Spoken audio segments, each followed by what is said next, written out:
Those Black Friday bargains that Sue just mentioned have actually been around for weeks now. That plus news that some stores, she just mentioned that as well, will be open for business on Thanksgiving Day itself when you should be at home eating and watching football. This means that Black Friday this year and the following Cyber Monday won't be like all the others. Joining us now is Marshal Cohen, Chief Industry Analyst at NPD. That's a market research firm. Marshal, thanks for joining us. Pleasure. So, are they moving further and further back as far as the holiday season, or have they sort of learned their lesson from previous holidays and gaining some traction? Have they learned their lesson? That's a really great question. The answer is no.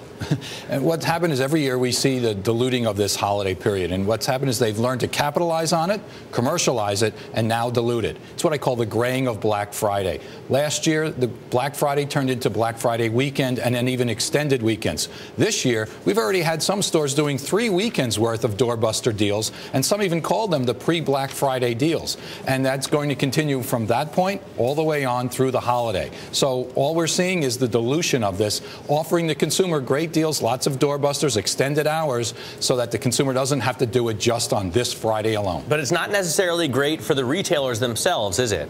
Well, it's really about race to space. It's trying to get as much of that early spend as you possibly can and then carry that momentum throughout the holiday. The pie for holiday is not going to get bigger. There are more retailers competing amongst each other than ever before. Retailers today have finally recognized that the stores are competing with online and network shopping. So they're extending their hours because they recognize there are an awful lot of people who don't want to fight the crowds, either early hours or just regular hours, and are shopping at home in their pajamas, and basically now have to recognize that they have to extend their hours so that the stores are open in those crazy hours that you mentioned. How much is the internet kind of fueling traffic at the brick and mortar stores? Because we see these sites that tell you about where all the Black Friday specials are going to be.